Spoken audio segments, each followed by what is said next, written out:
and I'm going to explain you the chapter 4 and what does this chapter include.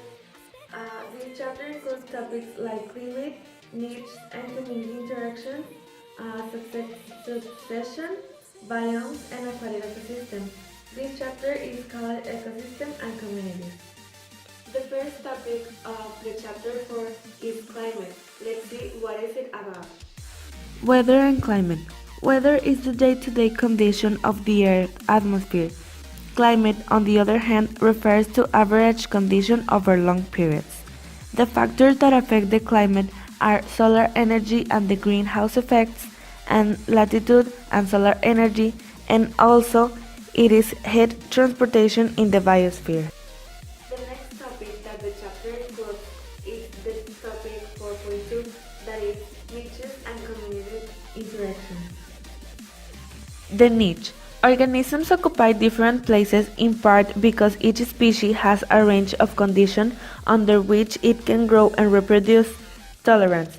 Every species has its own range of tolerance, the ability to survive and reproduce under a range of environmental circumstances. A niche is the range of physical and biological conditions in which a species lives and the way the species obtains what it needs to survive and reproduce. Resources and the niche. The term resources can refer to any necessity of life. Physical aspects of the niche. The abiotic factors it requires for survival. Biological aspects of the niche. The biotic factor it requires for survival. Competition. How does competition shape communities?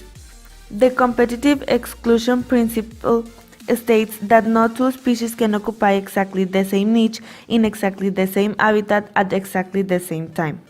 Dividing resources. Instead of competition for similar resources, species usually divide them. Predation, herbivory, and keystone species. How do predation and herbivory shape communities? Predator-prey relationship. An interaction in which one animal, the predator, captures and feeds another animal, the prey, is called predation. Herbivore-plant relationship. An interaction in which one animal, the herbivore, feeds on producer, such as plant, is called herbivory. Keystone species. Sometimes change in the population of a single species, often called a keystone species, can cause dramatic change in the structure of a community. Symbiosis. Any relationship in which two species live closely together is called symbiosis. Biologists recognize three main classes of symbiotic relationship in nature: mutualism, parasitism, and commensalism. Mutualism. Both species are benefit.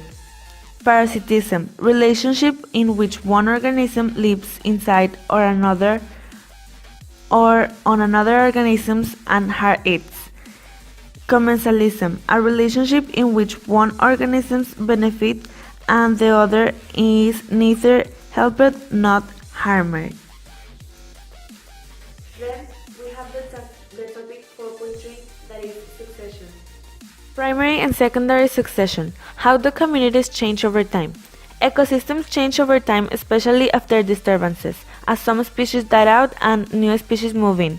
Primary succession. Succession that begins in an area with no remnants of an older community is called primary succession.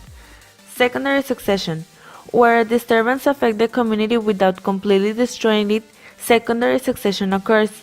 Why succession occurs? Every organism changes the environment it lives in. One model of succession suggests that as one species alters its environment, other species find it easier to compete for resources and survive. Climax community. Succession after natural disturbance. Some climax communities are disturbed so often that they can't really be called stable. Succession after human-caused disturbance. Ecosystem may or may not recover from extensive human-caused disturbance. Studying patterns of succession. Ecologists study succession by comparing different cases and looking for similarities and differences. To continue, let's talk about the topic 4.4, that is biomes. The major biomes. What abiotic and biotic factors characterize these biomes? West and East Oregon have different regions, climates, and different climates mean different plants and animal communities. Biomes are defined in terms of abiotic factors like climate and soil type, and biotic factors like plant and animal life. Some examples of these are tropical rainforest, tropical dry forest, desert, and boreal forest. Another land areas. Some land areas do not fall neatly into one of the major biomes because they are not easily defined in terms of typical community of plants and animals. Mountain ranges and polar ice caps are not usually classified into biomes. And last but not least, let's talk about the topic 4.5, that is aquatic ecosystems. Conditions underwater. What factors affect life in aquatic ecosystem? Aquatic ecosystems are affected primarily by the water's depth, temperature, flow, and amount of dissolved nutrients. Water depth. The sunlit region near the surface in which photosynthesis can occur is known as the photic zone.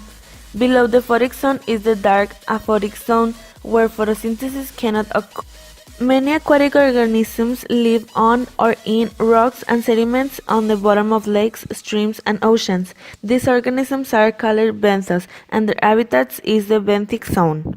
Temperature and currents. Currents in lakes and oceans can dramatically affect water temperature, nutrient availability.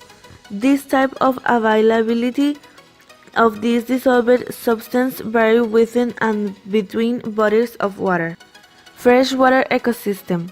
What are the major characteristics of freshwater ecosystem? Freshwater ecosystem can be divided into three main categories: rivers and streams, lakes and ponds, and freshwater wetlands. Estuaries. Why are estuaries so important? An estuary is a special kind of wetland former where a river meets the sea. Estuaries contain a mixture of fresh water and salt water. Marine ecosystems. Ecosystems typically divide the ocean into zones based on depth and distance from shore. Intertidal zone. Organisms in the intertidal zone are submerged in seawater at high tide and exposed to air and sunlight at low tide. Coastal ocean. The coastal ocean extends from the low tide mark to the outer edge of the continental shelf. Open ocean. The open ocean begins at the edge of the continental shelf and extends outward. The open ocean divides in two zones, photic zones and aphotic zone.